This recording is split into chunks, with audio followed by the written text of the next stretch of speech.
नमस्कार प्रणाम, जय हिंद फ्रेंड्स। मैं प्रभाकर सर और आप देख रहे हैं Prabhakar academy YouTube channel. Friends, इस वीडियो में हम लोग डिस्कस करेंगे एनसीईआरटी सार संग्रह के बारे में, जो कि 2025 के लिए है। यूथ कंपटीशन का इतिहास है उसको। फ्रेंड्स, क्या है कि 6 to 12 तक के इतिहास के ऑनलाइनर फैक्ट्स को डिस्कस किया जाएगा। फ्रेंड्स, जो कि एग्जामिनेशन में पूछे गए हैं।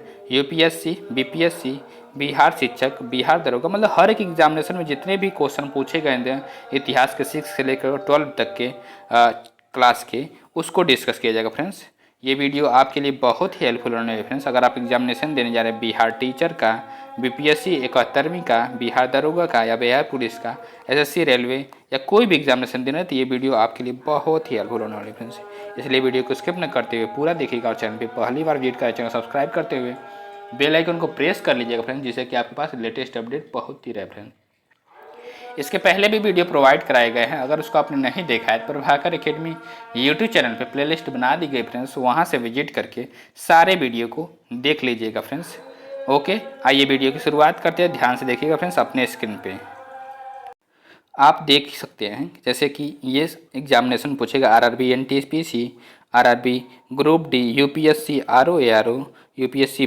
पीसीएस प्री, ये यूपी पीसीएस, सब एग्जामिनेशन में पूछे गए। फ्रेंड्स, तो ये वीडियो आपके लिए बहुत ही हेल्पफुल होने वाली। फ्रेंड्स, एसएससी, सीपीओ, एसआई, उसके बाद आरआरबी एनटीपीसी, सीजीएल, टीयर 1, इन सब में पूछे गए। फ्रेंड्स, तो ये वीडियो बहुत ही हेल्पफुल होने वाली। फ्रेंड्स, इसलिए ये वीडियो को स्किप न करते हुए पूरा देखिएगा। फ्रेंड्स, ध्यान से देखिएगा। आइए वीडियो की शुरुआत करते हैं। क्या दिया गया फ्रेंड्स? 14वीं शताब्दी के दौरान भारत में डैश ने सोने व चांदी की नियमित मुद्राओं के स्थान पर सस्ती धातुओं से निर्मित सांकेतिक मुद्रा का उपयोग शुरू किया था। तो मोहम्मद बिन तुगलक ने शुरू किया था। डैश फुतुहात ए फिरोज शाही में उसकी प्रशासनिक उपलब्धियों का रिकॉर्ड दिया गया है। तो फिरोज शाह तुगलक, फुतुहात ए फिरोज शाही में उसकी प्रशासनिक उपलब्धियों का रिकॉर्ड दिया गया है। नेक्स्ट पॉइंट क्या है फ्रेंड्स? दिल्ली सल्तनत के सुल्तान के शासनकाल में शाही महलों में हिंदू देवी देवताओं की पूजा होती थी।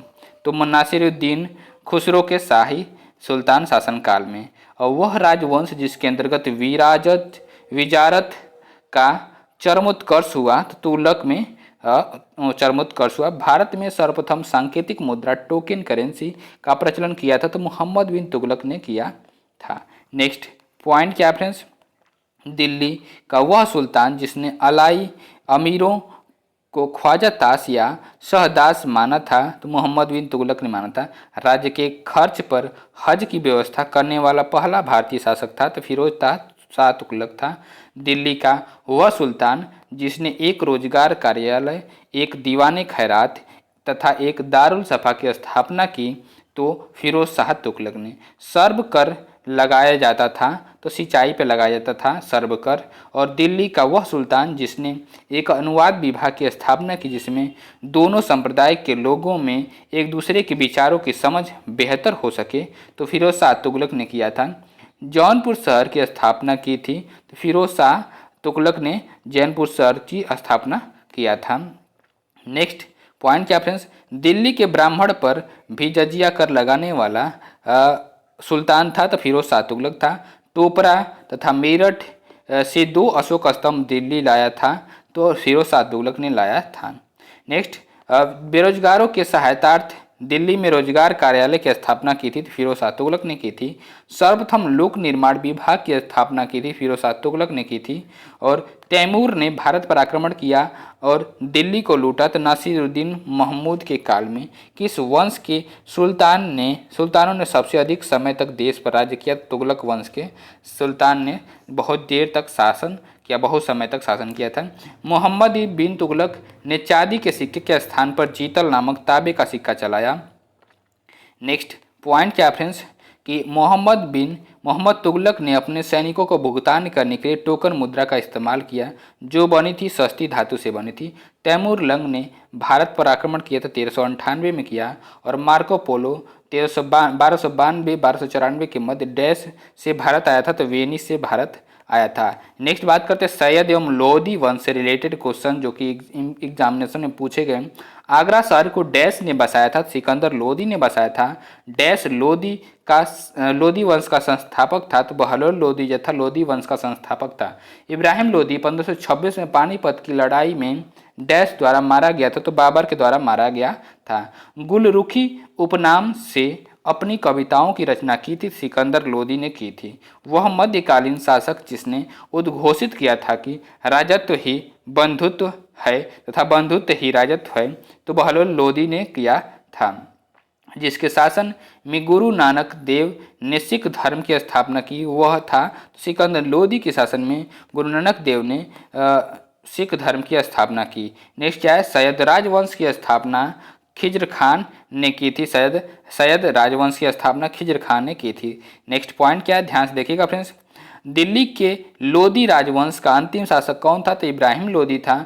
खिज्र खान डैश राजवंश से संबंधित था, तो सैयद वंश से संबंधित था। आगरा को अपने साम्राज्य की राजधानी बनाया था, तो सिकंदर लोदी ने बनाया था। इब्राहिम लोदी दिल्ली का सुल्तान बना था।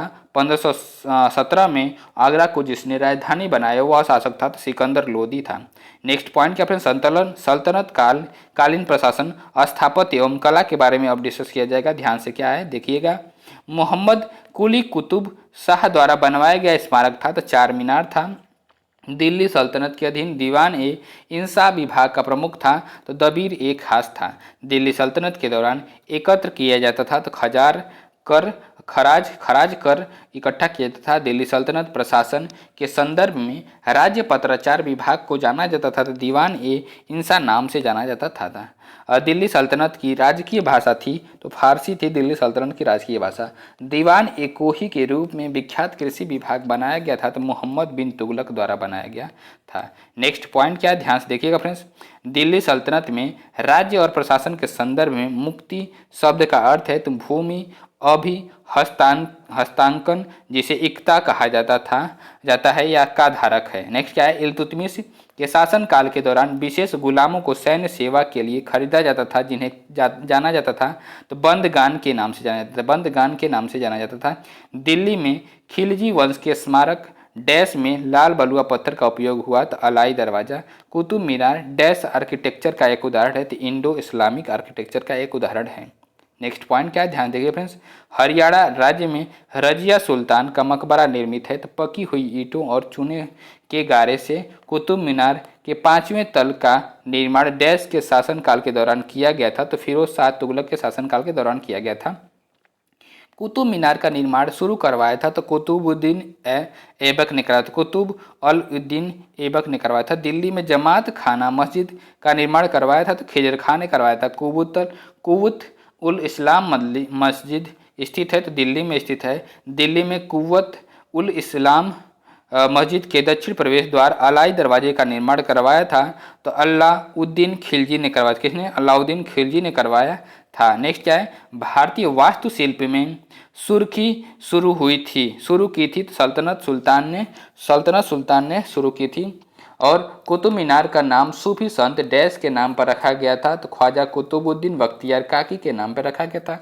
मोठ की मस्जिद बनी थी, सिकंदर लोदी के शासनकाल में मोठ की मस्जिद बनी थी। चित्तौड़ का कीर्ति स्तंभ का निर्माण कराया था, तो राणा कुंभा ने करवाया था।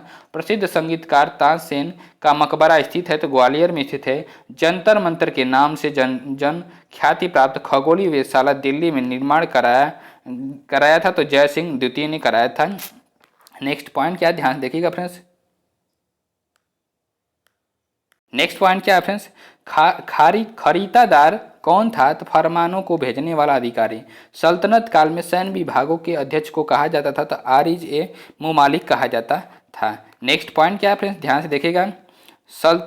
सल्तनत कालीन साहित्य एवं साहित्यकार के बारे में डिस्कस करते हैं। साहित्यिक कृति जिसे कुछ अंश अढ़ाई दिन का झोपड़ा नाम वास्तुकृति से मिलते, तो हरकेली नाटक है। क्या है, हरकेली नाटक है। नेक्स्ट, अल बरूनी ने अपना प्रसिद्ध ग्रंथ तारिक उल हिंद लिखा था, तो अरबी भाषा में लिखा था। फवायद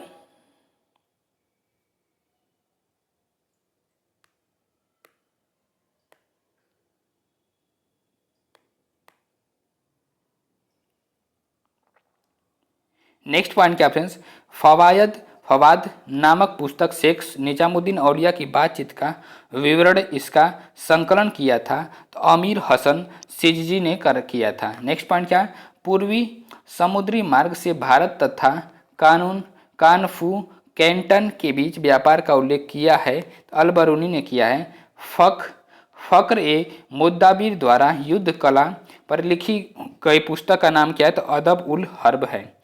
सल्तनत काल में डाक व्यवस्था का विस्तृत विवरण दिया है तो इब्न बतूता ने विस्तृत विवरण दिया है। नेक्स्ट पॉइंट क्या फ्रेंड, ध्यान से देखिएगा, महाभारत का तेलुगु संस्करण लिखा है तो नन्ना ने लिखा है। अमीर खुसरो, जिन्हें कव्वाली का पिता एवं भारत का तोता भी कहा जाता है, वह दरबारी कवि थे तो अलाउद्दीन खिलजी के। नेक्स्ट क्या है, दिल्ली सल्तनत के इतिहास का लेखक नहीं था तो अब्बास खां सरवानी। तारीख फिरोज शाही के लेखक हैं तो जियाउद्दीन बर्नी हैं। जौहर की घटना का उल्लेख फारसी भाषा में सबसे पहले किया था तो अमीर खुसरो ने किया था। अलाउद्दीन खिलजी के दरबारी कवि जिन्होंने प्रसिद्ध कविता हस्त बहिस्त लिखी थी, अमीर खुसरो। भारत का तोता के नाम से जाना जाता है किसे, तो अमीर खुसरो को जाना जाता है भारत के तोता के नाम से जाना जाता है। नेक्स्ट पॉइंट क्या फ्रेंड्स, स्वयं सुमिरन है। सूची फर्स्ट, सूची सेकंड, ग्रंथ और रचनाकार है। रस कौमुदी किसने लिखा है, श्रीकंठ ने लिखा है। राग विबोध किसने लिखा है, तो सोमनाथ ने लिखा है।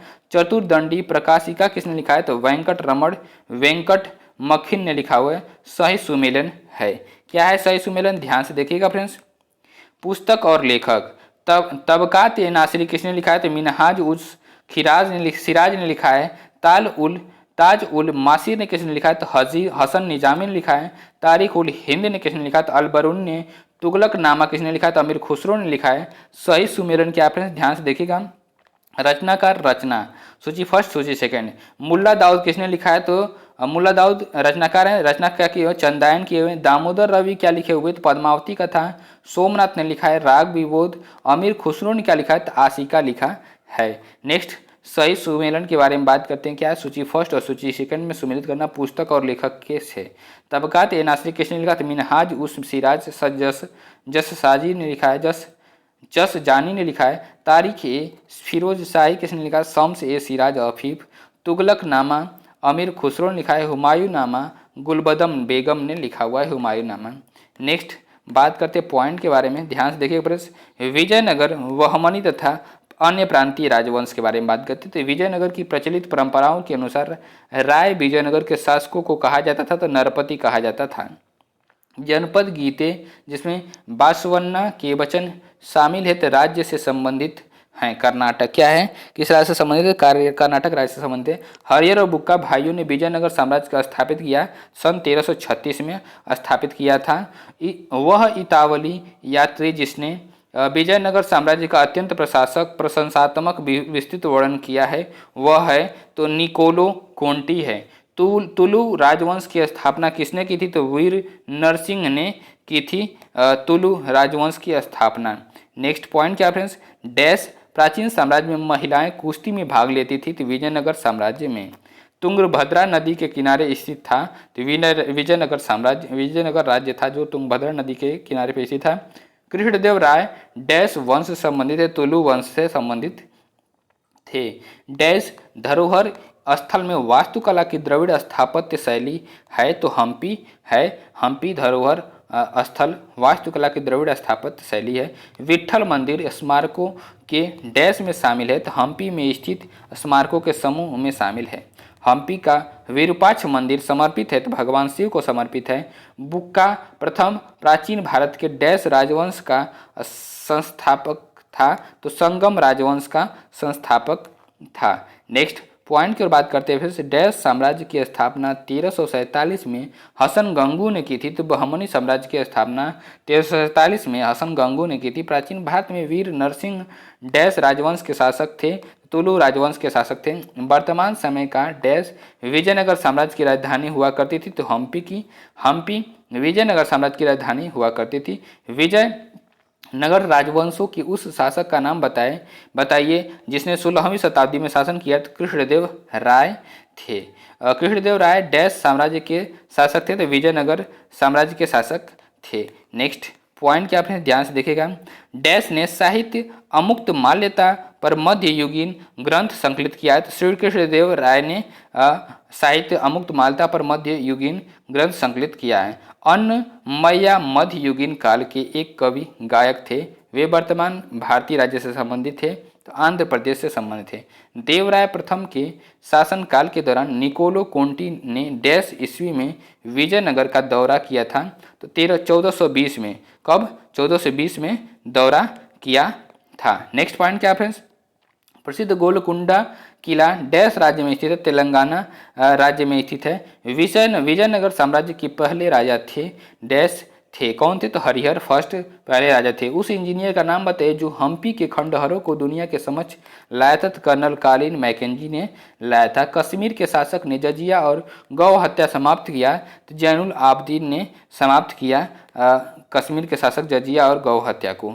नेक्स्ट क्या? तालीकोटा का युद्ध हुआ था 23 जनवरी सन 1565। सन 1565 23 जनवरी को हुआ था तालीकोटा का युद्ध। अब्दुल रज्जाक विजयनगर आया था? तो देवराय फर्स्ट के राज्यकाल में आया था, देवराय के फर्स्ट के राज्यकाल में। नेक्स्ट पॉइंट क्या फ्रेंड्स? विजयनगर साम्राज्य के तमिल क्षेत्र में सबसे बड़ी प्रशासनिक इकाई थी? तो कोट्टम थी। हिंदी खड़ी बोली का जनक माना जाता है? तो अमीर खुसरो को माना जाता है। और किस विजयनगर के शासक ने वेल्लोर में पुर्तगालियों को गिरजाधर निर्माण करने की अनुमति प्रदान की थी? तो वेंकट सेकेंड को अनुमति प्रदान की थी। नेक्स्ट पॉइंट क्या फ्रेंड्स? ध्यान से देखिएगा।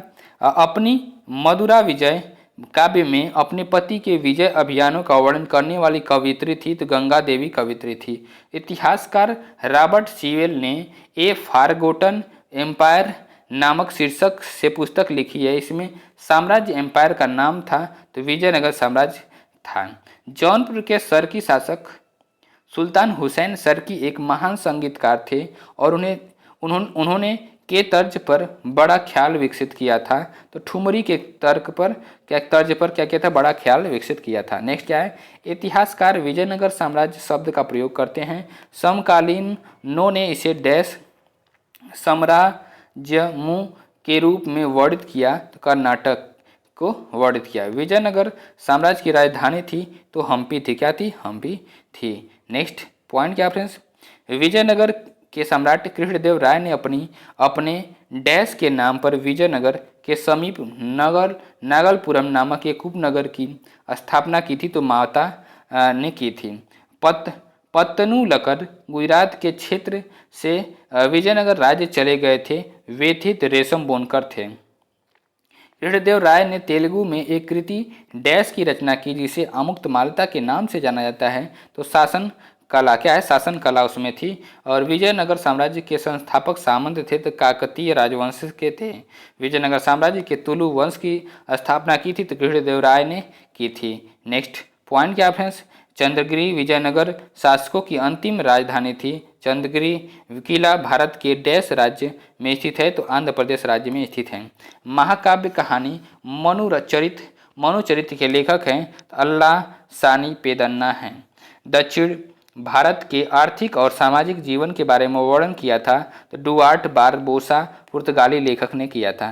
कृष्णा तथा तुंगभद्रा के बीच की भूमि रायचूर दोआब विजयनगर और डैश के राजाओं के बीच संघर्ष कारण थी? तो बहमनी विजयनगर और बहमनी के राजाओं के बीच संघर्ष का कारण थी। बहमनी सल्तनत का संस्थापक जिसने सिंहासन पर बैठने के बाद बहमन शाह की उपाधि धारण की थी? तो अलाउद्दीन हसन था। कौन था? अलाउद्दीन हसन। नेक्स्ट पॉइंट क्या फ्रेंड्स? कि अपनी आधारशिला रखे जाने के तुरंत बाद बहमनी सल्तनत की राजधानी बन गया था? तो अहसानाबाद शहर निजाम शाही राजवंश द्वारा शासित थी। अहमदनगर सल्तनत। बहमनी साम्राज्य का संस्थापक था हसन गंगू। तिरुवनंतपुरम में स्थित महल है? तो कन्नक कुन्नू पैलेस। कर्नाटक राज्य में स्थित स्मारक है गोल गुंबज। डैश का गोल गुंबज मोहम्मद आदिल शाह का मकबरा है? तो बीजापुर में। कहाँ पे? बीजापुर में है। नेक्स्ट क्या है? औरंगाबाद शहर का संस्थापक माना जाता है? तो मलिक अंबर को माना जाता है। सुमिलत करना है, सुमेलन करना है फ्रेंड्स, सही सुमेलन सूची फर्स्ट और सूची सेकंड। संगम वंश 1336 से लेकर 1485 तक चला था, हरिहर प्रथम ने इसकी स्थापना की थी। सालू वंश 1485 से लेकर 1505 तक है, तो नरसिंह सालू ने इसकी स्थापना की। तुलु वंश की स्थापना 1505 से लेकर 1570 तक थी, वीर नरसिंह ने की थी। अरावुडू वंश जो है 1570 से लेकर के 1649 तक थे, तिरुमल ने किया था इसकी स्थापना। नेक्स्ट पॉइंट की ओर बात करते हैं, ध्यान से देखिएगा फ्रेंड्स।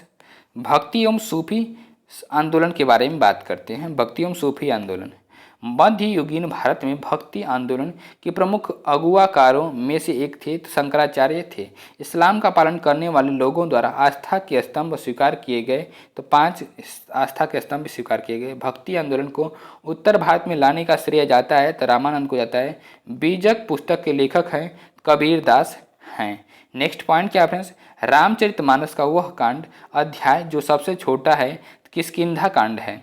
विख्यात महिला कवियत्री और भगवान कृष्ण की भक्त मीराबाई वर्तमान डैश की एक राजपूत राजकुमारी थी, तो राजस्थान की एक राजपूत राजकुमारी थी। माधवाचार्य 12वीं शताब्दी ने माधव निदान की रचना की, जिसमें डैश अध्याय विशिष्ट रूपों के से रोगों को ज्ञात करने निदान पर आधारित है, तो 69 अध्याय विशिष्ट रूपों से रोगों को ज्ञात करने पर आधारित थी। श्री शंकराचार्य संस्कृत विश्वविद्यालय भारत में डैश में स्थित है, केरल में स्थित है।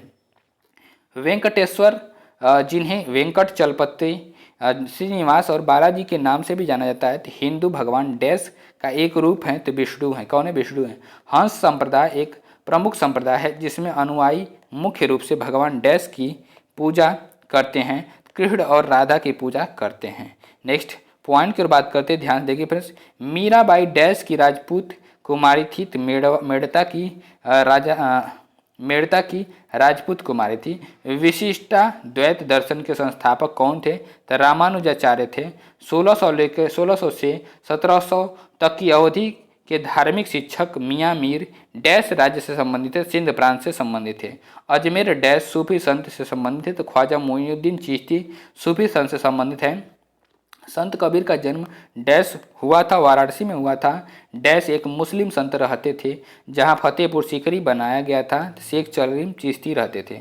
रामचरितमानस की रचना करने वाले गोस्वामी तुलसीदास का जन्म आधुनिक राज्य डैश में हुआ था, तो उत्तर प्रदेश में हुआ था। नेक्स्ट पॉइंट क्या है, ध्यान से देखिएगा फ्रेंड्स। रमदान या रमजान इस्लामी कैलेंडर का महीना डैश महीना है और दुनिया भर के मुसलमानों द्वारा इसे उपवास के महीने के रूप में मनाया जाता है, तो 9वां महीना है। इस्लाम में डैश किसी व्यक्ति द्वारा प्रति वर्ष कमाए जाने वाले कुल धन के उस हिस्से को कहा जाता है जिसे वह धर्मार्थ व्यय करता है, तो ज़कात है। पैगंबर मुहम्मद के कथनों या दैनिक शिक्षाओं को उनकी मृत्यु के बाद उनके अनुयायियों द्वारा संकलित किया गया और उसे डैश कहा गया है, तो हदीस है। क्या है? हदीस है। वो इस्लाम धर्म का संस्थापक माना जाता है, तो पैगंबर मुहम्मद को माना जाता है। सुन्नी और शिया डैश धर्म या पंथ के 2 संप्रदाय हैं, तो इस्लाम धर्म के 2 संप्रदाय हैं। मुगल कालीन प्रसिद्ध गायक तानसेन भारतीय संगीत शैली डैश से संबंध रखते हैं, तो ध्रुपद से संबंध रखते हैं। नेक्स्ट पॉइंट क्या फ्रेंड्स, शरिया कानून डैश समुदाय से संबंधित है, तो मुस्लिम समुदाय से संबंधित है। वह योग जो नाथपंथियों द्वारा अपनाया गया था, वह जिसकी क्रियाओं को सूफी संतों ने भी अपनाया था, तो हठ योग है। सूफी संतों में अजमेर को घर बनाया, तो शेख मोइनुद्दीन चिश्ती ने घर बनाया। नेक्स्ट पॉइंट क्या, ध्यान से देखिएगा फ्रेंड्स। प्रसिद्ध कवि अमीर खुसरो सूफी संत के अनुगामी थे, शेख निजामुद्दीन औलिया के अनुगामी थे। ख्वाजा मोइनुद्दीन चिश्ती शिष्य थे, ख्वाजा उस्मान हारून के। शेख निजामुद्दीन औलिया शिष्य थे, तो बाबा फरीद के शिष्य थे। सूफी संत महबूब ए इलाही कहलाते थे, शेख निजामुद्दीन औलिया। वह सूफी संत जिसके विचारों को सिखों के धर्म ग्रंथ आदि ग्रंथों में संकलित किया गया है, तो फरीदुद्दीन गंज ए शकर को किया गया है। नेक्स्ट पॉइंट क्या फ्रेंड्स, शेख उल हिंद की पदवी प्रदान की गई थी शेख सलीम चिश्ती को। सूफीवाद के सिलसिलों में संगीत के विरुद्ध था, तो नक्शवादी संप्रदाय। और सूफियों में कृष्ण को औलिया के रूप में मानते थे शाह मोहम्मद गौस को। कबीर शिष्य थे तो रामानंद। कबीर किसके शिष्य थे तो रामानंद के थे। मीराबाई समकालीन थी तो चैतन्य महाप्रभु के समकालीन थी। किस भक्ति संत के शिष्यों के प्रयास से वृंदावन एक तीर्थ स्थल हो गया तो चैतन्य के प्रयास से। हुजूर साहब का गुरुद्वारा किसकी याद में बना था तो गुरु गोविंद सिंह के याद में बना था। कोई व्यक्ति किसी व्यक्ति से उस धर्म संप्रदाय या जाति न पूछो, यह कथन किसने कहा है तो रामानंद ने कहा है।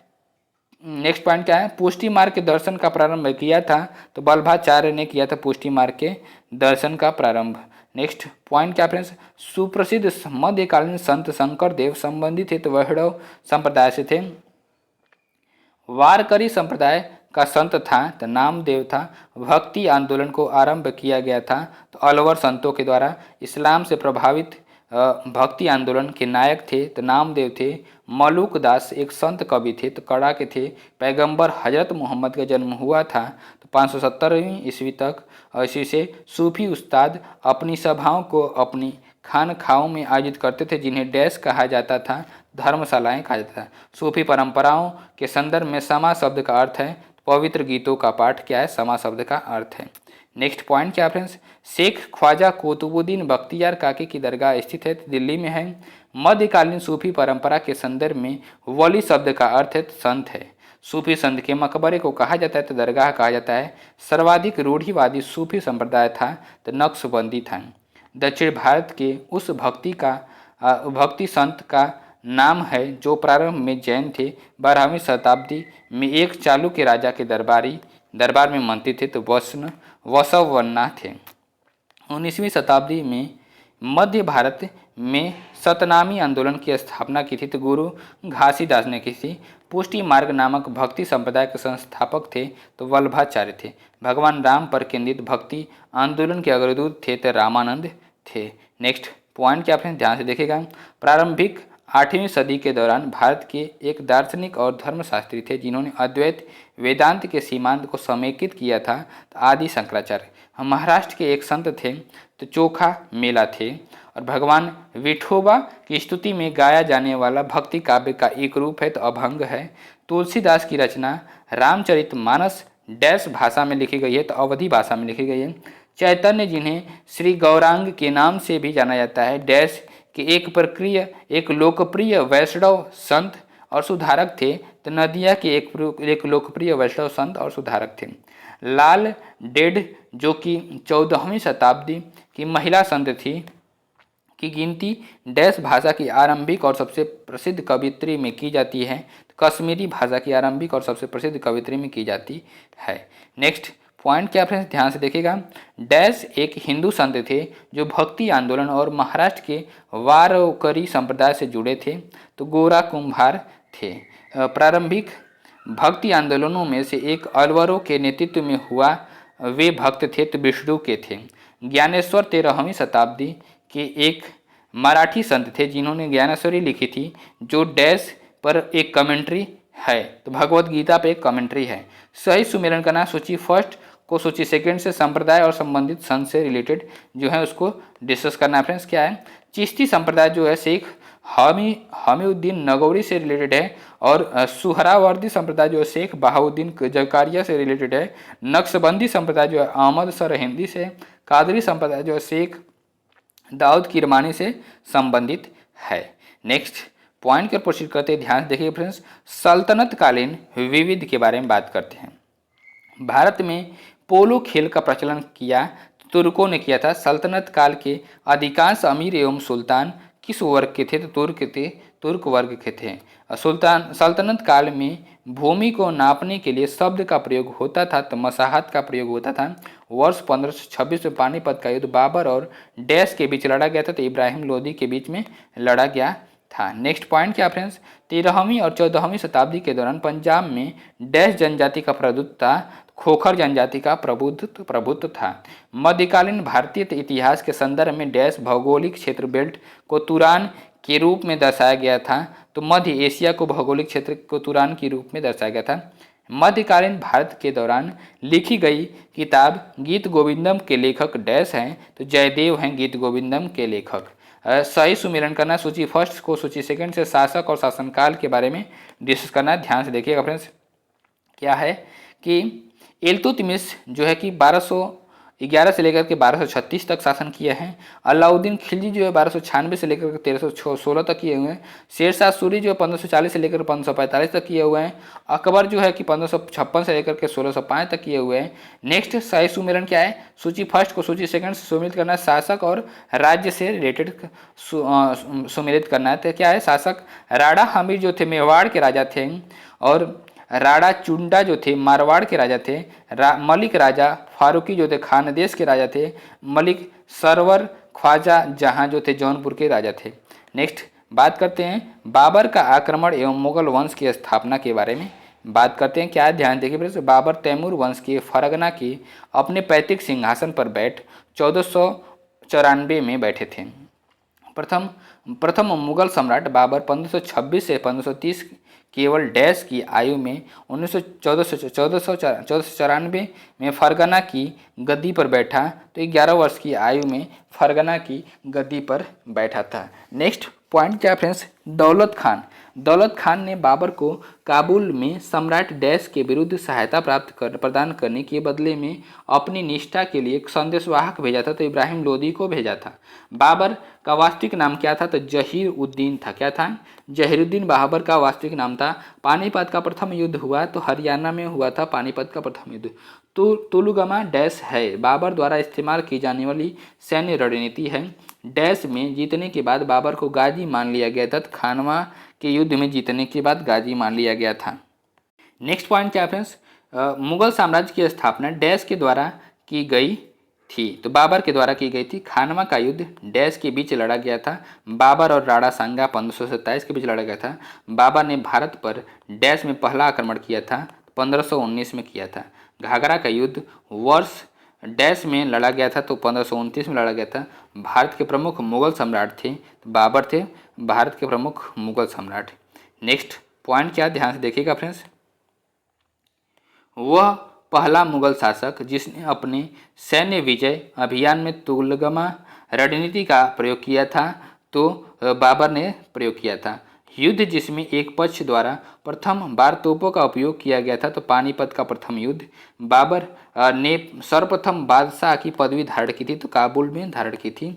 बाबर को सर ए पुल से युद्ध में पराजित किया था, तो सैबानी खान ने पराजित किया था। नेक्स्ट बात करते हैं हुमायूं एवं शेरशाह के बारे में बात करते हैं। हुमायूं एवं शेरशाह सूरी का वास्तविक नाम था तो फरीद था, और भारत में रुपये का सिक्का सर्वप्रथम प्रारंभ हुआ था शेरशाह सूरी के शासन में। मुगल काल में भूमि की माप का प्रथा शुरू की थी, तो शेरशाह ने शुरू की थी। शेरशाह ने ग्रांड ट्रंक रोड को जोड़ने के लिए बनवाई थी। आगरा को सासाराम से जोड़ने के लिए बनवाई थी। यमुना नदी के तट पर दीन पनाह शहर की नींव रखी थी, तो हुमायूं ने नींव रखी थी। नेक्स्ट पॉइंट क्या फ्रेंड्स, ईरान से दिल्ली तक कलाकारों मीर सैयद अली और अब्बुस समद मुगल शासक डैश ने साथ आए थे, तो हुमायूं के साथ आए थे। वह शासक जिसकी मृत्यु उसके पुस्तकालय की सीढ़ियों से गिरकर हुई थी, तो हुमायूं की मृत्यु हो गई थी पुस्तकालय की सीढ़ियों से गिर करके।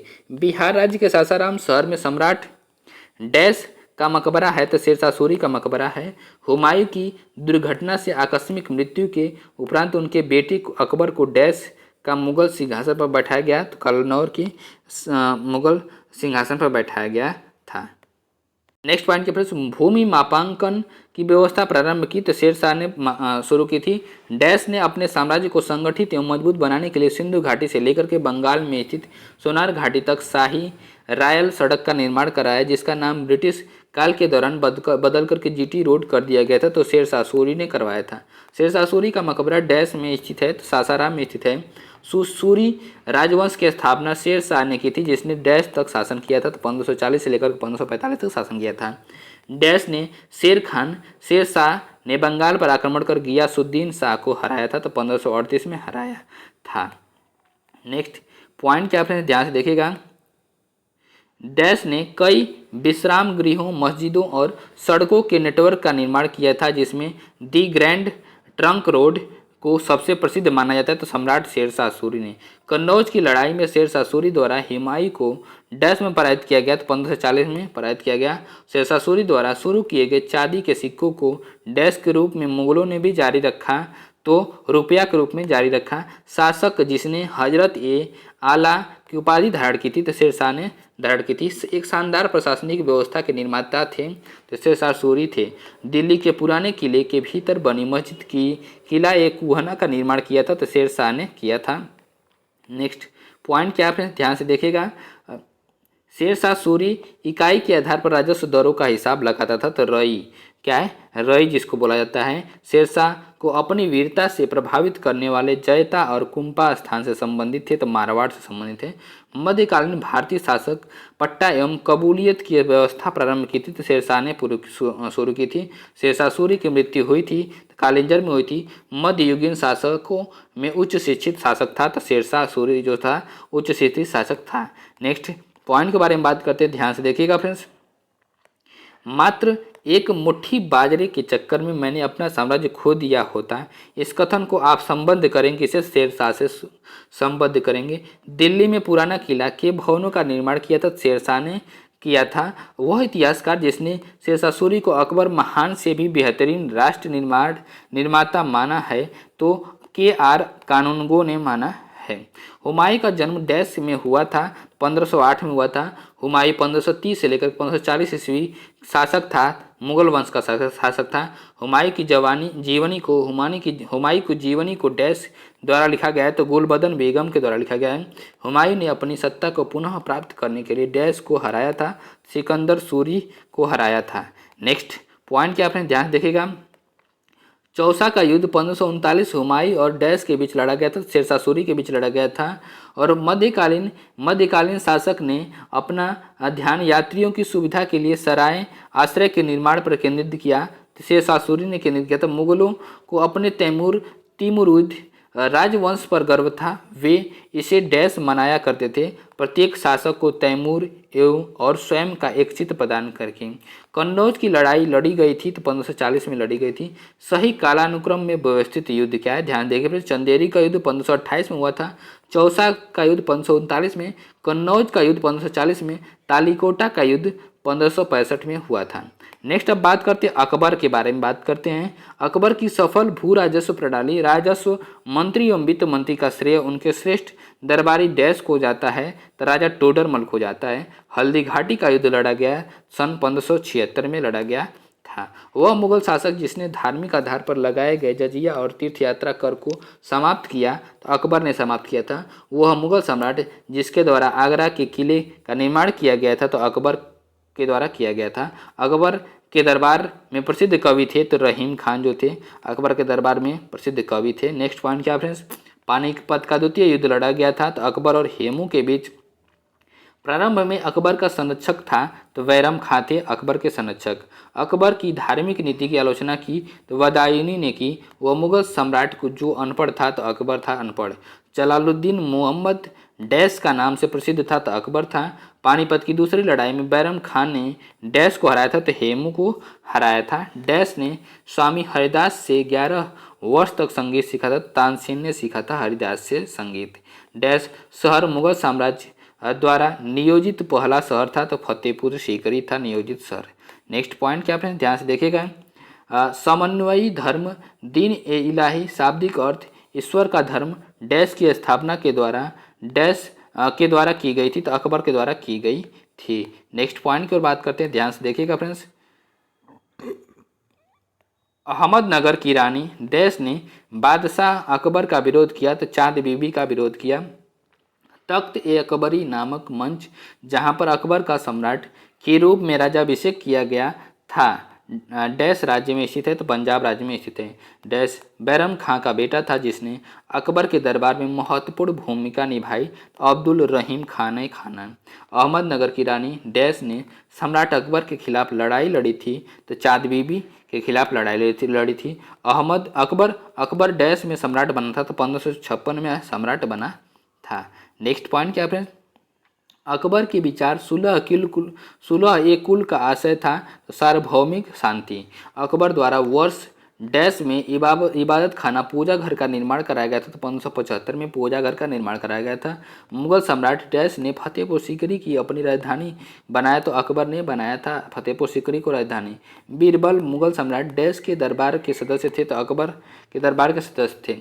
सेना को मजबूत करने के लिए डैश ने मनसबदारी प्रथा शुरू की। तो अकबर ने मनसबदारी प्रथा शुरू की। नेक्स्ट पॉइंट क्या फ्रेंड्स, अकबर डैश वर्ष की आयु में पंजाब का शासक बना था। तो 13 वर्ष की आयु में पंजाब का शासक बना था अकबर। मुगल शासक अकबर का जन्म डैश में हुआ था। तो अमरकोट में हुआ था मुगल शासक अकबर का जन्म। 27 अक्टूबर 1605 को फतेहपुर सीकरी में डैश की मृत्यु हुई थी, जिसे आगरा के सिकंदरा में दफनाया गया था। सम्राट अकबर का मृत्यु हुई थी, आगरा के सिकंदराबाद में दफनाया गया था। डैश राज्यों को अधिकृत राज्य के रूप में जाना जाता था, क्योंकि यहाँ मुगल साम्राज्य ने विजय प्राप्त की थी। अवध, बंगाल, हैदराबाद के साम्राज्य ने मुगल विजय प्राप्त की थी। रानी हमीदा बानो बेगम मुगल सम्राट डैश की पत्नी थी। तो हुमायूं की पत्नी थी। हमीदा बानो बेगम डैश की माँ थी, सम्राट अकबर की माँ थी। नेक्स्ट पॉइंट क्या आपने ध्यान से देखिएगा, डैश भारत के तीसरे मुगल सम्राट थे। तो अकबर थे। अकबर की प्रशासनिक सीट थी दिल्ली थी। हल्दी घाटी के युद्ध में महाराणा प्रताप की राजपूत सेना का सेनापति कौन था? तो हकीम खान सूर था। अकबर के शासनकाल में द्रुपद गायकों में सम्मिलित थे। तानसेन और हरिदास दीन ए इलाही को धर्म कहने वाला इतिहासकार थे। तो अब्दुल कादिर बदायूनी थे। राम सीता की आकृतियों और रामसीय देवनागरी लेख से युक्त कुछ सिक्के चलाए तो अकबर ने चलाए थे। अकबर द्वारा दीवान का पूर्ण रूपेण दर्जा दिया जाने वाला प्रथम व्यक्ति था मुजफ्फर खां तुर्बाती था। वह प्रसिद्ध जैन आचार्य जिसको अकबर ने सम्मानित किया था तो हरिविजय सूरी को सम्मानित किया था। नेक्स्ट पॉइंट क्या फ्रेंड्स, अधम खां किसके द्वारा मारा गया? तो बादशाह अकबर के द्वारा मारा गया। वह बादशाह जिसे एक प्रबुद्ध निरंकुश कहा जा सकता है तो बादशाह अकबर। इंग्लैंड की रानी एलिजाबेथ प्रथम का समकालीन भारतीय राजा था। तो बादशाह अकबर। और अकबर के राज्यकाल में दक्षिण में वह एक प्रांत जो मुगल राज्य का भाग नहीं था, तो गोलकुंडा जो था मुगल राज्य का भाग नहीं था। राजपूताना राज्य जिसके शासक ने अकबर की संप्रभुता स्वयं स्वीकार नहीं की थी। तो मेवाड़ के जो राजपूता थे वो स्वीकार नहीं की थी। अकबर ने सर्वप्रथम वैवाहिक संबंध राजपूतों के किस गृह से स्थापित किए? वह था कछवाहों से। अकबर के शासनकाल में दक्कन में भू राजस्व वसूली का प्रचलित आधार था। तो जब्त जो था प्रचलित आधार था। नेक्स्ट क्या, चांदी बीबी जो अकबर के विरुद्ध बहादुरी से लड़ी थी वह थी तो बीजापुर बसाहत की थी। नेक्स्ट पॉइंट क्या फ्रेंड्स ध्यान से देखेगा, सही सुमेरन क्या है? 1192 को तराइन का युद्ध हुआ था और 1707 को औरंगजेब की मृत्यु हुई थी। 1761 में पानीपत का तृतीय युद्ध हुआ था और 1605 में अकबर की मृत्यु हुई थी। दक्कन का वह राज्य जो अकबर द्वारा विजित किया गया था तो अहमदनगर था। 1591 में अकबर के प्रसिद्ध सेनाध्यक्ष राजा मान सिंह डैश ने जनजाति को हराया था। तो चेरो जनजाति को हराया था। मुगल सम्राट अकबर के शासनकाल के दौरान भारत में रहता था तो अब्दुल रहीम खान रहता था। और मुगल बादशाह अकबर की मृत्यु हुई थी तो 1605 में मुगल बादशाह अकबर की मृत्यु हुई थी। नेक्स्ट पॉइंट क्या फ्रेंड्स, मुगल बादशाह ने मकसूदाबाद नामक शहर का निर्माण कराया जो बाद में मुर्शिदाबाद के नाम से प्रसिद्ध हुआ। तो अकबर ने शहर का निर्माण करवाया था। तीर्थ यात्रा से संबंधित कर जो धार्मिक भेदभाव पर आधारित था अकबर ने समाप्त कर दिया। तो वर्ष 1563 में समाप्त कर दिया। अकबरनामा अबुल फजल डैश द्वारा खंडों में रचित अकबर के शासनकाल का इतिहास है। तो क्या है? 3 इतिहास है। कितना है? 3 खंडों में रचित अकबर के शासनकाल का इतिहास है। नेक्स्ट क्या है? संत डैश के सम्मान में अकबर ने फतेहपुर सीकरी का निर्माण किया था शेख सलीम चिश्ती के सम्मान में। हमीदा बानो मरियम मकानी मुगल बादशाह डैश की पत्नी थी तो हुमायूं की पत्नी थी। अकबर ने वर्ष डैश में पिछले 10 वर्षों के राजस्व आंकड़ों का विश्लेषण किया जिसमें मूल्य में उतार चढ़ाव और मूल्य भूमि उत्पादकता की जानकारी शामिल थी। तो 1580 में शामिल थी। नेक्स्ट पॉइंट क्या ध्यान देखिए फ्रेंड्स, दीन ए इलाही नाम से एक नई जीवन शैली धर्म की शुरुआत की। अकबर ने शुरुआत की। अकबर के साम्राज्य में सेनापति कहलाते थे तो फौजदार कहलाते थे। लगभग 50 वर्ष शासन करने के पश्चात डैश की मृत्यु 1605 में हुई थी। उसे आगरा से बाहर सिकंदरा में दफनाया गया था। तो अकबर को दफनाया गया था। 1576 में मेवाड़ के राजपूत शासक ने हल्दी घाटी का युद्ध लड़ा और फिर अपने घोड़े चेतक पर मैदान छोड़कर भाग गए। महाराणा प्रताप। नेक्स्ट पॉइंट क्या है फ्रेंड्स, हुमायूं के उत्तराधिकारी डैश का जन्म हुमायूं के निर्वासन काल में हुआ था और वह उत्तराधिकारी जब 13 वर्ष का था तब उसके पिता की मृत्यु हो गई। तो अकबर के पिता की मृत्यु हो गई थी। नेक्स्ट पॉइंट क्या फ्रेंड्स, अपने शासनकाल के शुरुआती वर्षों के दौरान अकबर का शासन वास्तव में उनके डैश नामक शासक द्वारा चलाया जाता था, बैरम खां के द्वारा चलाया जाता था। 1564 में मुगल सेनाओं से लड़ते हुए गढ़ कटंगा का बचाव करने के दौरान डैश रानी डैश की मृत्यु हो गई थी, दुर्गावती की मृत्यु हो गई थी। भारत में मध्ययुगीन काल के विद्वान अबुल फजल दरबारी थे तो अकबर के दरबारी थे। पानीपत की दूसरी लड़ाई लड़ी गई थी तो 1556 में लड़ी गई थी। नेक्स्ट पॉइंट क्या फ्रेंड्स, जोधाबाई का विवाह हुआ था तो अकबर के साथ हुआ था।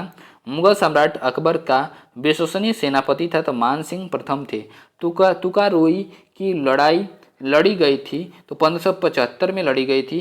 जहांगीर और शाहजहां के बारे में डिस्कस करते हैं। संगमरमर पर पिएत्रा ड्यूरा पित्रादुरा या रंगीन पत्थर की लड़ाई का काम डैश के समय में बहुत लोकप्रिय हुआ तो शाहजहां के समय में बहुत लोकप्रिय हुआ। अंग्रेजों ने सूरत में अपनी पहली फैक्ट्री स्थापित की थी तो जहांगीर की अनुमति से। कश्मीर शालीमार बाग का निर्माण किया तो मुगल सम्राट जहांगीर ने निर्माण किया था। नेक्स्ट पॉइंट क्या फ्रेंड्स, ध्यान से देखिएगा। शाही फरमान के मुद्दे पर वह मुगल सम्राट जिसका संबंध थॉमस रो से था तो जहांगीर का थॉमस रो से संबंध था। भारत में जहांगीर का शासनकाल था 1605 से लेकर के 1627 ईस्वी तक। विश्व प्रसिद्ध मोर सिंहासन का निर्माण और उसकी लाल किला में स्थापना डैश मुगल शासक ने की थी तो शाहजहां ने की थी। शाहजहां का पुत्र कौन था तो औरंगजेब था। थॉमस रो मुगल सम्राट जहांगीर से डैश किले में मिला था तो अजमेर में मिला था। वह मुगल शासक जिसने अंतोगत्वा मेवाड़ के शासक महाराणा प्रताप सिंह के पुत्र राणा अमर सिंह से एक समझौता किया तो जहांगीर ने समझौता किया। नेक्स्ट पॉइंट क्या है फ्रेंड्स, ध्यान से देखिएगा। मुगल शासक डैश ने अंग्रेजों को सूरत में अपना पहला कारखाना स्थापित करने की अनुमति दी तो जहांगीर ने अनुमति दी थी। मुगल सम्राट जहांगीर डैश का पुत्र था तो अकबर का पुत्र था। जहांगीर भारत का डैश मुगल बादशाह था, चौथा मुगल बादशाह था। शाहजहां की बेटी जहां आरा ने शाहजहांबाद दिल्ली में स्थापित नई राजधानी की वास्तुशिल्प परियोजनाओं में भाग लिया था तो जहां आरा ने भाग लिया था। मुगल शासक डैश ने ताजमहल बनवाया तो शाहजहां ने ताजमहल बनवाया था। शाहजहां के शासनकाल में बुंदेल के विद्रोह का नेतृत्व किया था तो जुझार सिंह बुंदेला ने किया था। युवराज खुर्रम ने वर्ष शाहजहां की उपाधि प्राप्त की थी तो 1617 में शाहजहां की उपाधि प्राप्त की थी। नेक्स्ट पॉइंट क्या आपने ध्यान देखिएगा। जहांगीर ने जिसे नादिर उज जमा की पदवी प्रदान की वह थे तो अबुल हसन थे। वह शासक जिसने एक सिख गुरु का सर कलम करवाया था तो वह जहांगीर था। जहांगीर के विरुद्ध विद्रोह किया था तो खुर्रम महाबत खां खुसरो ने। जहांगीर के दरबार में ब्रिटिश शासक जेम्स प्रथम का राजदूत था विलियम हॉकिंस। ब्रिटिश राजदूत के रूप में सर थॉमस रो भारत आया था शासनकाल में तो जहांगीर के शासनकाल में। जहांगीर ने थॉमस रो को मिलने का अवसर दिया था तो अजमेर में मिलने का अवसर दिया था। वह कला जिसको जहांगीर ने संरक्षण दिया तो चित्रकला को संरक्षण दिया।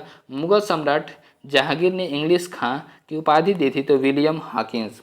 मुगल सम्राट जिसने तंबाकू के प्रयोग पर निषेध लगाया तो जहांगीर ने तंबाकू के प्रयोग पर निषेध लगाया था।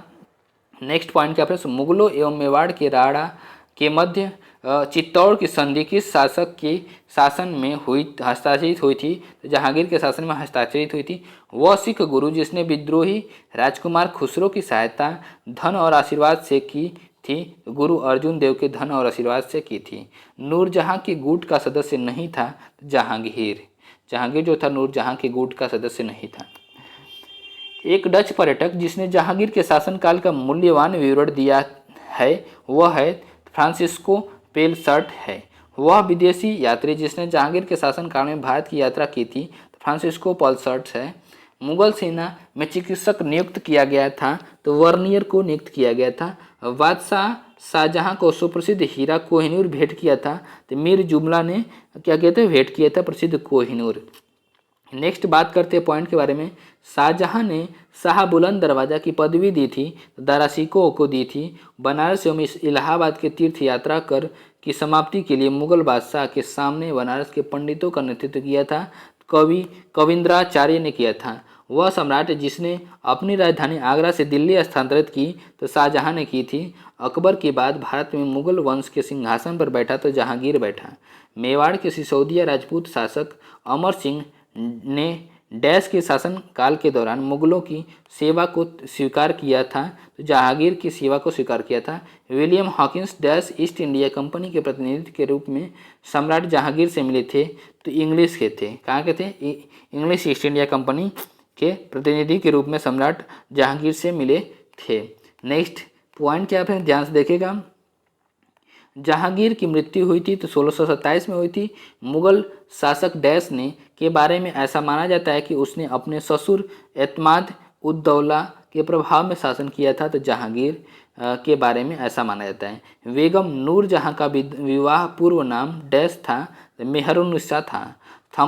सर थॉमस रो इंग्लैंड के किंग जेम्स फर्स्ट के आधिकारिक राजदूत के रूप में मुगल सम्राट डैश के राज दरबार में आए थे तो जहांगीर के दरबार में आए थे। डैश ने मेहरुन्निसा से निकाह किया था जिसे उन्होंने नूरजहां विश्व ज्योति की उपाधि प्रदान की थी। जहांगीर ने मेहरुन्निसा से निकाह किया था। नेक्स्ट पॉइंट क्या फ्रेंड्स, अकबर के बाद सत्ता संभालने वाले उनके पुत्र सलीम को डैश का खिताब मिला जिसका अर्थ है विश्व विजेता जहांगीर। विश्व विजेता का खिताब मिला था जहांगीर को। राजकुमार सलीम ने मुगल तख्त पर चढ़ाई की थी तो वर्ष 1605 ईस्वी में। दारा सिकोह के पिता का नाम था तो शाहजहां था। डैश को वास्तुकार राजा कहा जाता है क्योंकि उसके शासनकाल के दौरान दुनिया ने मुगल सम्राट की कला और संस्कृति का एक अनूठा विकास देखा है तो शाहजहां के वास्तुकार राजा कहा जाता है। शाहजहां के ज्येष्ठतम पुत्र का नाम डैश था, क्या था? तो दारा सिकोह था। मुगल सिंहासन संभालने से पहले शाहजहां को डैश कहा जाता तो खुर्रम कहा जाता था। नेक्स्ट पॉइंट क्या आपने ध्यान से देखेगा। मयूर सिंहासन एक प्रसिद्ध रत्न जड़ित सिंहासन था जिस पर भारत के डैश सम्राटों की हुकूमत थी तो मुगल सम्राटों की हुकूमत थी।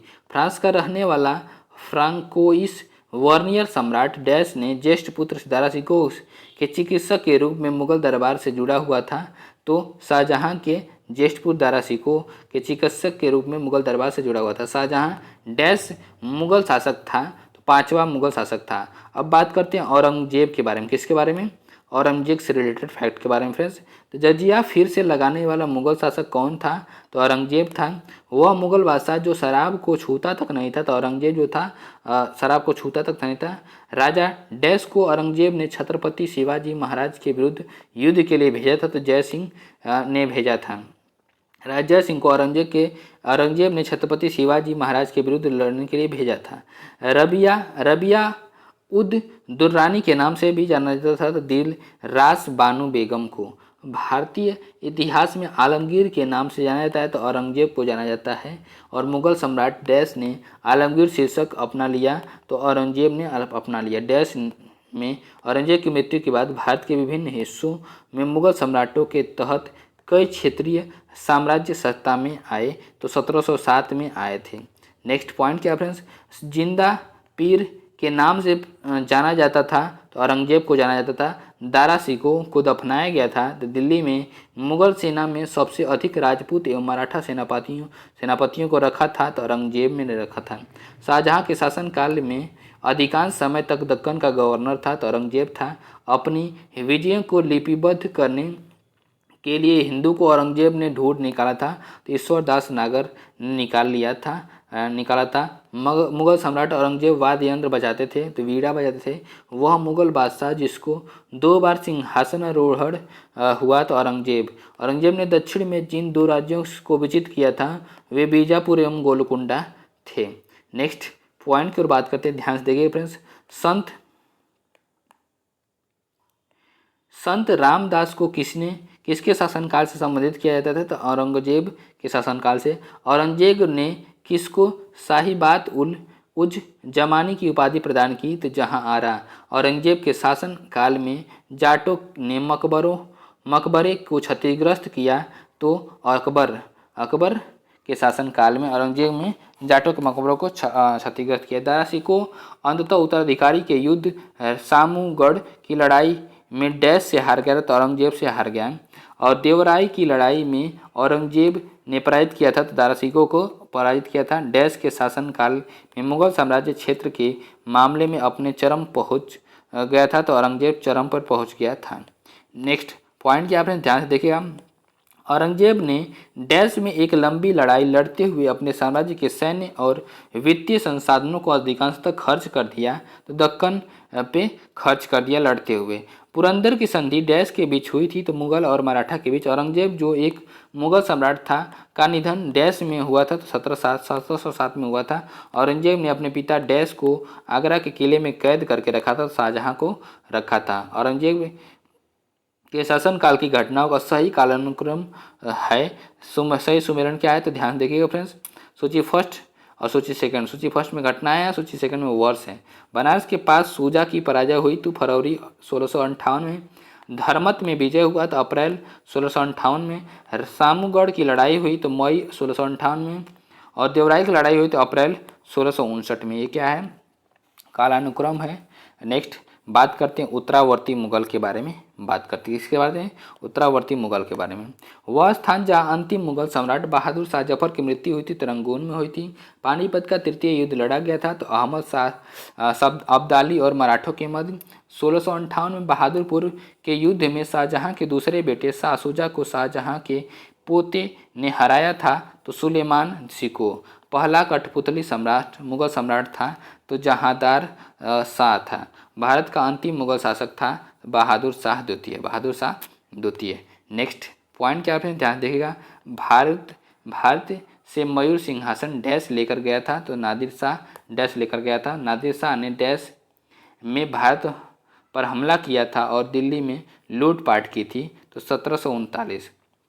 अहमद शाह अब्दाली भारत में किस एशियाई देश से आया था? तो अफगानिस्तान से आया था। प्रथम मुगल बादशाह जो अंग्रेजों को पेंशन भोगी बना, तो क्या बनाया? शाह आलम द्वितीय ने बनाया था। सही सुमेलन क्या आपने ध्यान से देखिएगा। सही सुमेलन सकर खेड़ा का युद्ध है, तो 1724 है। बेदरा का युद्ध कब हुआ था? 1759 में। और पोर्टो नोवा का युद्ध कब हुआ था? 1781 में। मोदगी का युद्ध कब हुआ था? 1845 में। सम्राट बहादुर शाह के पुत्र युवराज दारा बख्त की मृत्यु हुई थी, तो 1839 ईस्वी में। संगीत की टप्पा शैली निम्नलिखित में से किस मुगल सम्राट के दरबार में परिष्कृत एवं विकसित हुई थी? तो मोहम्मद शाह के मुगल दरबार में विकसित हुई थी। नेक्स्ट पॉइंट क्या आपने ध्यान से देखेगा। वह बादशाह जिसके शासनकाल में हिजड़ों तथा महिलाओं के एक वर्ग का प्रभुत्व था, तो अहमद शाह 1784 से 1754 तक। अवध का प्रथम नवाब था शहादत खां था। और औरंगजेब की 1707 ईस्वी में मृत्यु होने के बाद सत्ता संभाली थी, तो बहादुर शाह प्रथम ने। वह ईरानी शासक जिसने 1739 में दिल्ली शहर पर हमला किया और भारी मात्रा में धन दौलत लुटाया, तो नादिर शाह ने लुटाया था। मुगल बादशाह आलम द्वितीय ने वर्ष डैश में बंगाल, बिहार और उड़ीसा की दीवानी ईस्ट इंडिया कंपनी को अनुदान स्वरूप पर देने का फरमान जारी किया था, तो 1765 में जारी किया था। अंतिम मुगल सम्राट बहादुर शाह जफर को वर्ष डैश में अंग्रेजों द्वारा रंगून जेल में कैद किया गया था, तो 1858 में कैद किया गया था। नेक्स्ट पॉइंट क्या फ्रेंड्स। अवध का अंतिम नवाब था, तो वाजिद अली शाह था। 1739 में करनाल का युद्ध नादिर शाह और डैश के बीच लड़ा गया था, तो मोहम्मद शाह के बीच में लड़ा गया था। बहादुर शाह प्रथम 1707 से 1712 ईस्वी डैश वंश का शासक था, तो मुगल वंश का शासक था। बहादुर शाह प्रथम का जन्म वर्ष डैश में हुआ था, तो 1643 में हुआ था। मुगल कालीन प्रशासन, स्थापत्य एवं कला के बारे में बात करते हैं, तो ध्यान से देखिएगा फ्रेंड्स। दिल्ली का प्रसिद्ध जामा मस्जिद बनाई गई थी तो शाहजहां द्वारा बनाया गया था। जयपुर के हवा महल की बाहरी दीवारों पर डैश खिड़कियां हैं तो 953 खिड़कियां हैं। रोमी दरवाजा स्थित है तो लखनऊ में स्थित है। अकबर द्वारा बनवाया गया प्रसिद्ध ऐतिहासिक स्मारक बुलंद दरवाजा उत्तर प्रदेश के डैश जिले में स्थित है तो आगरा में स्थित है। ताजमहल के सुलेख कैलीग्राफर डैश ने 1648 ईस्वी में इसकी रचना की और पूरा किया तो अमानत खान सिराजी ने। दिल्ली का प्रसिद्ध लौह स्तंभ जो सदियों से बिना जंग लगे खड़ा है वह डैश ऐतिहासिक परिसर में स्थित है तो कुतुब मीनार परिसर में स्थित है। अलाउद्दीन खिलजी द्वारा बनाया गया प्रसिद्ध अलाई दरवाजा स्थित है तो नई दिल्ली में स्थित है। नेक्स्ट पॉइंट क्या आपने ध्यान देखिएगा, प्रसिद्ध चित्रकार मीर सैयद अली चित्रकारी हेतु मुगल शासक डैश के सहयोगी थे तो हुमायूं के सहयोगी थे। बुलंद दरवाजा बनवाया गया था तो अकबर द्वारा बनवाया गया था। पंचमहल स्थित है फतेहपुर सीकरी में। सही सुमेलन क्या आप हैं, सूची फर्स्ट और सूची सेकंड। बड़ा इमामबाड़ा कहाँ पे तो लखनऊ में है। निशात बाग कहाँ पे तो जम्मू कश्मीर में है। फिरोज शाह कोटला कहाँ पे तो दिल्ली में है। हुमायूं का मकबरा कहाँ पे तो दिल्ली में है। नेक्स्ट पॉइंट क्या आपने ध्यान से देखेगा, गोल गुंबज राजा मोहम्मद आदिल शाह का मकबरा डैश का हिस्सा है तो बीजापुर का हिस्सा है। जल की मांग पूरी करने के लिए निर्मित 50 बावड़ियों में से सबसे बड़ी रानी जी की बावड़ी या 21 क्वींस स्टेप वेल स्थित है राजस्थान के बूंदी में। अहिल्या किले को 18वीं शताब्दी में डैश नदी के तट पर निर्मित किया गया था तो नर्मदा नदी के तट पर निर्मित किया गया था। सम्राट अकबर का मकबरा डैश शहर में स्थित है तो आगरा में स्थित है। चार मीनार का निर्माण व्यापक रूप से फैली बीमारी डैश के उन्मूलन के लिए किया गया था तो प्लेग के उन्मूलन के लिए किया गया था चार मीनार का निर्माण। फ्रेंड्स वीडियो को देखने के लिए बहुत बहुत धन्यवाद। वीडियो को हम यहीं पे एंड करते हैं। वीडियो पर पहली बार विजिट कर रहे हैं चैनल पे, चैनल को सब्सक्राइब करते हुए बेल आइकन को प्रेस कर लीजिएगा फ्रेंड्स, जिससे कि आपके पास लेटेस्ट अपडेट पहुँचती रहे। उसके साथ साथ क्या है कि वीडियो पे कमेंट करके बताइएगा कि वीडियो कैसी लगी। ओके फ्रेंड्स, नमस्कार, बाय बाय, गुड नाइट।